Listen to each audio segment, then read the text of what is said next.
Hello friends, welcome my YouTube channel Aryan competitive 104।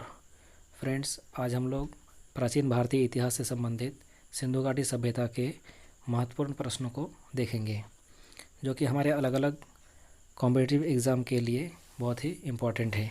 इसमें जो भी कंटेंट दिए गए हैं ये अलग अलग बुक्स से रिसर्च करके और प्रीवियस ईयर क्वेश्चन को देखते हुए इस वीडियो को बनाया गया है। तो फ्रेंड्स, चलते हैं क्वेश्चन की ओर। हम लोग के यहाँ पे पहला क्वेश्चन है, सिंधु घाटी सभ्यता का काल कौन सा माना गया है। सिंधु घाटी सभ्यता के बारे में अलग अलग इतिहासकारों के द्वारा अलग अलग रिसर्च किया गया था, जिसमें से सबसे ज़्यादा जो ऑथेंटिक माना गया है वो 2500 ईस्वी पूर्व से 1750 ईस्वी पूर्व को माना गया है, जो कि C14 पद्धति पर आधारित है, कार्बन 14 पद्धति पर। सेकंड है कि सिंधु घाटी सभ्यता की खोज किसने की थी। सिंधु घाटी सभ्यता की खोज दयाराम साहनी के द्वारा किया गया था। सिंधु घाटी सभ्यता की खोज करने का जो श्रेय है वो दयाराम साहनी को जाता है। सिंधु सभ्यता में कितने स्थलों को बड़े नगर का दर्जा दिया गया है। तो सिंधु सभ्यता के जो 6 बड़े स्थल हैं उनको बड़े नगर का दर्जा दिया गया है। फ्रेंड्स, इन 6 बड़े नगरों को हम लोग अंत तक देखेंगे और फिर इसमें अंत में ये बताएंगे कि इनकी खोज किसके द्वारा की गई और फिर ये किस नदी के किनारे स्थित हैं। नेक्स्ट क्वेश्चन है कि मोहनजोदड़ो की खुदाई किसके द्वारा की गई थी। तो मोहनजोदड़ो की खुदाई रखलदास बनर्जी के द्वारा 1922 ईस्वी में की गई थी। सिंधु घाटी सभ्यता को किस अन्य नाम से जाना जाता है। तो सिंधु घाटी सभ्यता का जो एक अन्य नाम है वो है हड़प्पा सभ्यता। तो सिंधु घाटी सभ्यता को हड़प्पा सभ्यता के नाम से जाना जाता है। नेक्स्ट क्वेश्चन है, सिंधु सभ्यता के 2 बड़े बंदरगाह कौन कौन से हैं। सिंधु सभ्यता के जो 2 बड़े बंदरगाह हैं वो लोथल और सुलकोतदा हैं। लोथल और सुलकोतदा सिंधु घाटी सभ्यता के 2 बड़े बंदरगाह हैं। हड़प्पा किस नदी के किनारे स्थित है। तो हड़प्पा जो है वो रावी नदी के किनारे स्थित है। लोथल नगर की खोज किन के द्वारा की गई थी।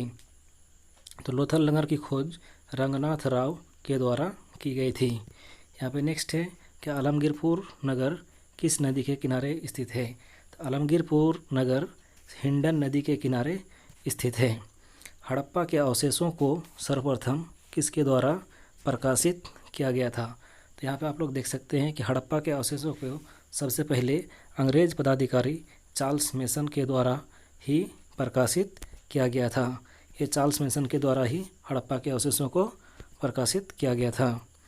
नेक्स्ट क्वेश्चन है, आज़ादी के बाद हड़प्पा संस्कृति के अधिकांश स्थल कहाँ खोजे गए।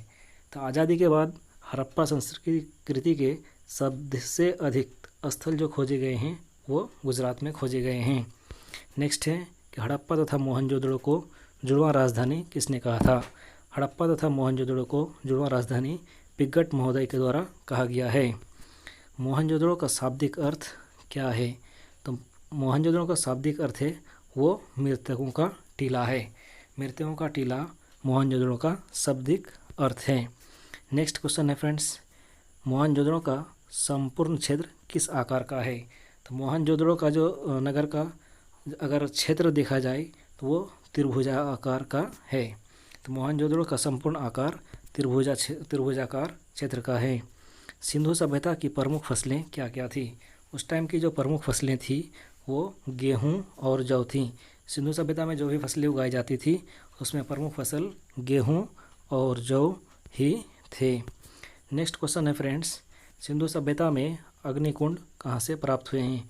ये फ्रेंड्स बहुत ही इम्पोर्टेंट क्वेश्चन है, क्योंकि कई बार इनको डायरेक्ट इस तरह से ही पूछ दिया गया है कि सिंधु घाटी सभ्यता में अग्निकुंड कहाँ से प्राप्त हुए हैं। तो यहाँ पे जो अग्निकुंड की बात है वो कालीबंगा और लोथल से अग्निकुंड प्राप्त हुए हैं। सिंधु सभ्यता के लोग सोने चांदी का आयात कहाँ से करते थे। तो सिंधु सभ्यता के जो लोग सोने का चांदी का आयात जो करते थे वो अफ़गानिस्तान से करते थे। नेक्स्ट क्वेश्चन है फ्रेंड्स, तांबे की बनी इक्का गाड़ी कहाँ से प्राप्त हुई है। ये भी बहुत ही वेरी इंपॉर्टेंट क्वेश्चन है कि तांबे की बनी इक्का गाड़ी कहाँ से प्राप्त हुई है। तो इसको याद जरूर रखेंगे कि सिंधु सभ्यता में तांबे की बनी इक्का गाड़ी हड़प्पा से प्राप्त हुई है। सिंध का नखलिस्तान किस नगर को कहा जाता है। तो सिंध का नखलिस्तान मोहनजोदड़ो को कहा गया है। सिंध का नखलिस्तान मोहनजोदड़ो को कहा गया है। सिंधु सभ्यता के पतन का संभावित कारण क्या था। अलग अलग इतिहासकारों के द्वारा रिसर्च करने के बाद अलग अलग चीज़ बताई गई है। किसी के द्वारा बाढ़ कहा गया है, किसी के द्वारा जलवायु परिवर्तन कहा गया है, किसी के द्वारा राजनीतिक परिवर्तन कहा गया है, किसी के द्वारा अलग अलग कहा गया है, लेकिन इसमें जो ऑथेंटिक माना गया है बाढ़ एवं जलवायु परिवर्तन। फ्रेंड्स, अभी तक अगर आपने हमारे चैनल को लाइक एंड सब्सक्राइब नहीं किया है, प्लीज़ इसको लाइक एंड सब्सक्राइब करें और फिर इस वीडियो को अंत तक ज़रूर देखें। नेक्स्ट है फ्रेंड्स, सिंधु घाटी सभ्यता के लोग तांबे का आयात कहाँ से करते थे।